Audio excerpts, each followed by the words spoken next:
Okay, so we spent episode one of season seven talking with Access Vero about investigations, interviewing witnesses, assessing credibility, reaching conclusions about what happened. And one of my pet peeves is when organizations handle every investigation internally by people who don't have the training, the qualifications, or the time to do them properly. And if I had a nickel for every investigation report I've seen that says that this was an issue of credibility and therefore we can't reach a conclusion. I mean, I wouldn't be rich, but I'd have a lot of nickels, put it that way. It's a complete failure as an investigator, and yet I see it all the time. You got to remember that the purpose of the investigation is to determine what is most likely to have happened, which includes assessing credibility. We talked a bit about that in season seven, episode one. But it also includes explaining why you reached the conclusion that you did. And the standard is not perfection. It's not even correctness. It's just reasonableness. You have to be able to reasonably justify why you reached the conclusion that you did.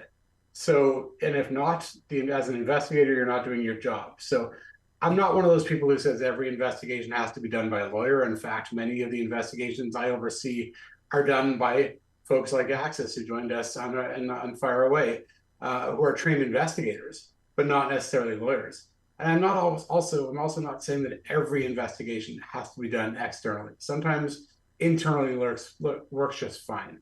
But too many companies assume that just because someone's in HR, they know how to do an investigation, or they can get their CEO or CFO or someone else in management to go and as I've sometimes heard people say, go find out what happened and get back to me. That's not the role of any of those people unless they've been trained on how to do it. And as Access explained in season seven, episode one, there are ways to assess credibility, and that's got to be done. Judges do it every day, even when it is a quote unquote he said, she said. So when you just get HR to do the investigation, you may save some money in the short term, but you really do expose the organization to potential liability, and frankly, it can just make you look really bad. So as I often say, don't be penny wise and pound foolish.